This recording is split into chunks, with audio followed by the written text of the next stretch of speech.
On this episode of What's Going On with Shipping, West Coast ports face disruptive actions. Who's to blame?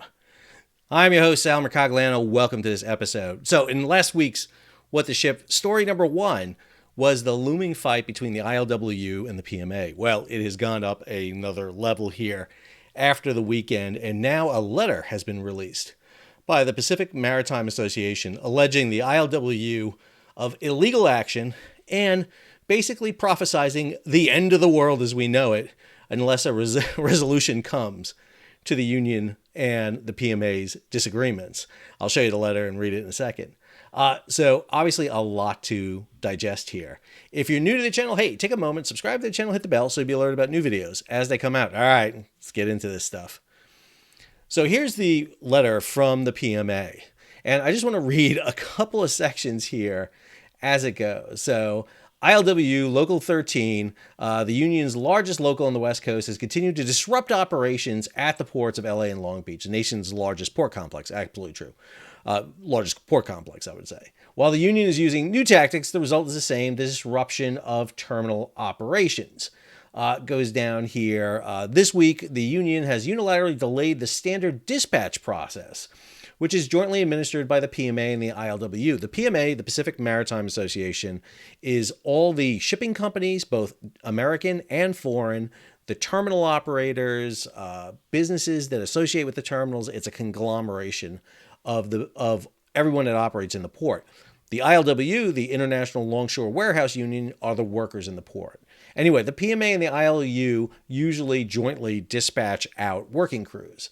Anyway, that goes on here. They refuse to allow PMA participation in the labor dispatch process. This action have slowed the start of operations throughout the South California port complex. In addition, the union has forced crucial cargo handling equipment to be taken out of operation at several key terminals. Together, these illegal works, this is the word they use, illegal, have disrupted activities at some of the largest, most active terminals in the U.S. They like saying that a lot. Goes on down here that the union stopped complying with a contract provision providing employers the right to assign staggered shifts during meal periods so cargo can continue to be received and delivered without interruption. So the union has decided instead of staggering their lunches, they're all taking lunch at the same time, which shuts the port down. Goes on here, the union's coordinated actions are occurring while negotiations for a new coastwise contract continue. These negotiations began in May of 2022. Fortunately, they started these contract negotiations very early because they knew it would be long and laborious and not like at the last minute. So they started in May of 2022. When did the contract expire? Let's see. Oh, it expired on July 1st of 2022. That's right. They started in May, and at the end of June, it expired. Here's an idea. Perhaps you two should have started talking to each other, I don't know, freaking sooner. This is a problem when you put it off to the last minute. And by the way, they put it off since 2015 too. They've punted this thing down the road. And understand, there's a contentious issue between these two. If you want to boil down what the issue is, it's automation. It is automation of the ports. And when I say automation of the ports, I'm not just talking about robot cranes and robot trucks moving containers around. What we talk about with automation in ports is digitalization, it's information, it's improving the throughput of the ports. Some of it is replacing people with technology, but others is upping the technology. And the unions have a valid concern. They don't want to see automation replace their workers. They've got workers in place. They've guaranteed them jobs for a long period of time. They need to guarantee their retirees money. And so they are worried about their workforce. They don't want to go the way of, toll booth operators. But at the same time, terminal operators, shipping lines want to improve the throughput of the ports. U.S. ports get dogged all the time for being the least efficient around the world.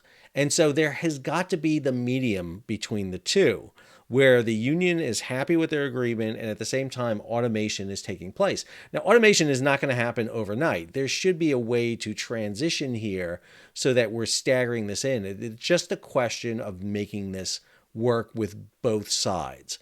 But then you get to the last paragraph of this statement. As been pointed out over the years, any actions that undermine the confidence in West Coast ports threaten to further accelerate the diversion of discretionary cargo to Atlantic and Gulf Coast ports. That is the first time I think I can recall that either of these two entities, PMA or ILWU, acknowledge that there is cargo fleeing from the West Coast heading to the East and Gulf Coast ports. And this is a throw down the gauntlet thing from the PMA, because their next statement focuses who's to blame for this shift in cargo. Cargo diversion places quality jobs at risk far beyond the docks, including truck drivers, warehouse workers, and thousands of others whose livelihoods depend on the ongoing operation at the port. So they blame the ILWU for the issues and say, you're not just hurting yourselves and the PMA, but you're hurting truck drivers and dock workers and warehouse workers and thousands of others. Understand, the transportation system is so integrated that one group is always impacting another. But for the PMA to sit there and point at this, and again, if you look at the membership of the PMA, it's CMA CGM, it's Maersk, it's Costco, it's Evergreen, it's Yang Min, it's all these companies that are not American, but they have a lot of Americans working for them. They're American companies. Pasha and Matson are in there. Some of the terminal operators are American that are in there. But you have a large group, and this is one of the issues that is really a sore point. Understand, the ILWU was working throughout the pandemic. They had people die because of the pandemic, coming to work, catching COVID, and dying. And the PMA has companies right now that are just raking in record profits. And they have a little bit of a problem with understanding why those profits shouldn't be shared, but more importantly, that this automation system can't be worked out. And that's really the crux of the issue. I want to highlight just a couple other factors here to back this up. So this is the story from Mike Schuller over at G-Captain. And this story specifically talks about the idea that the Port of Los Angeles just had a very soft first quarter. And again, one of the things you're seeing is that in the first quarter, they handled about 1.8 million TEUs. Now, that's down 32% from 2022, but 2022 is a record year. But you're definitely seeing a lower level than you saw in 2021 and 2022 in the ports. And this kind of backs that up, not just in the Port of LA, but across the nation. This is from Descartes. This is their tracker for U.S. container import volumes. You'll see, first off, every February is a drop. For the past 5 years, go from January to February, it drops. That's largely because of the post-holiday season. It's because of Lunar New Year. And it's just because that's what happens. You have these days off, these weeks off, where cargo is not as productive. But then you figure out the February to March. And what you see is in 2 of those years, 2021 and 2022, you saw the movement, the kick up here of cargo. In 2019 and 2020, not so much. But what we're seeing in 2023 is that kick up. It's following very similar to what we saw in 2019. And this is the global port tracker put out by the National Retail Federation that forecasts container shipments in, and you'll see they're predicting a year very similar to what we saw in 2019. And that's a fairly typical year. You drop from January to February, then you see a gradual rise up into the summer months till you get to about the end of the third quarter, and then it slides off as the cargo for Christmas and the holidays should have arrived by then or start to taper off. That didn't happen in 2020 because of COVID, and it remained high throughout COVID until all of a sudden in 2022 we saw it fall. This story by Greg Miller over at FreightWaves gives you some more details on this. A great story. I'll have the link in the show notes before. I just want to highlight a couple of things. Here he shows the fact that on Friday, April 7th, there were no labor gangs working in the Port of LA. So this was known by the Port of LA, so it was not unusual for this to happen. It's not because of Good Friday. It's because of the union agreement that they had the new union president sworn in. However, they did take full advantage of that provision to not move any cargo. This is from John McCowan, Blue Alpha Group, his reports on containers. You'll see that since 2017 all the way up to today, the percentage of containers that come into the West Coast versus the East and Gulf Coast has decreased. You were up nearly over 55% in 2017, and now you're hovering right around 44%. And that has continued to decline. There was an uptick in 2020 with COVID. There's another recent uptick, but that had to do a lot with just shifting of cargo. But what we're seeing is a gradual trend moving to the East Coast and the Gulf Coast. This chart really interesting. This is not vessels at anchor off LA and Long Beach in 2020, 2021, 2022. This is back in 2015.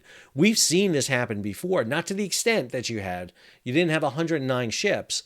Here you had a max of about 28 ships off the port of LA and Long Beach. And this is the last time that you had a labor slowdown, lockout, not a strike. It wasn't a strike, but you had labor issues. And because of the slowdowns in the port of LA and Long Beach, you saw ships pile up off the berths. Will we see that again off LA and Long Beach? It's possible. I don't know if we would see it to this level, Bud, because there are alternatives to LA and Long Beach that didn't exist in 2015. For example, new types of ships. This is the delivery of new ships coming online. The biggest type of ship being built, the most numerous type of ship, Neo-Panamax, those ships that can go through the new lane of the Panama Canal. Prior to 2016, the biggest ship that can go through the Panama Canal was 4,000, 5,000 boxes. Now you can move 13 to 15,000 TEU box ships. Plus you have a container terminal at Panama that you can offload and move the containers overland.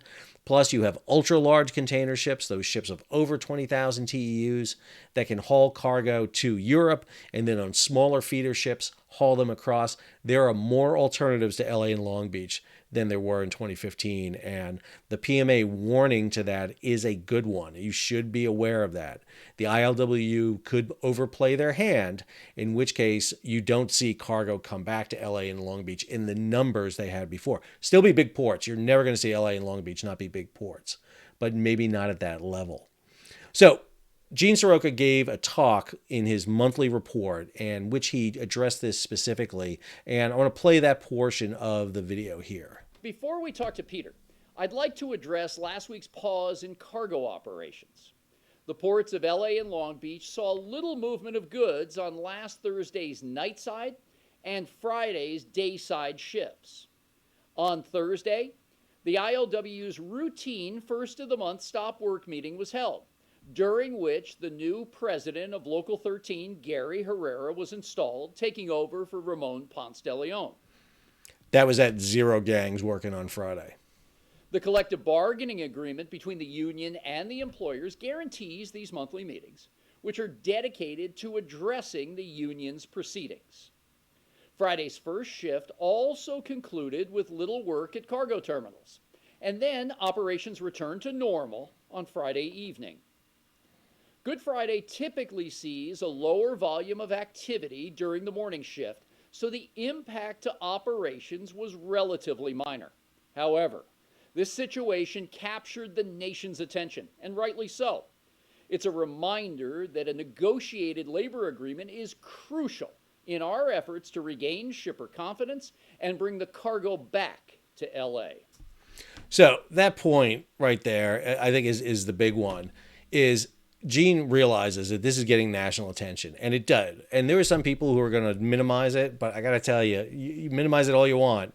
This has the potential of major repercussions. If there is a lockout, a strike, a slowdown, that has national implications. The ILWU and the PMA are playing with the national economy in some ways.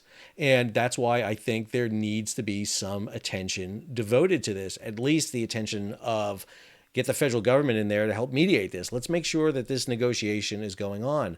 We had that with the previous Secretary of Labor who just resigned. Now there's a temporary Secretary of Labor, an interim Secretary of Labor.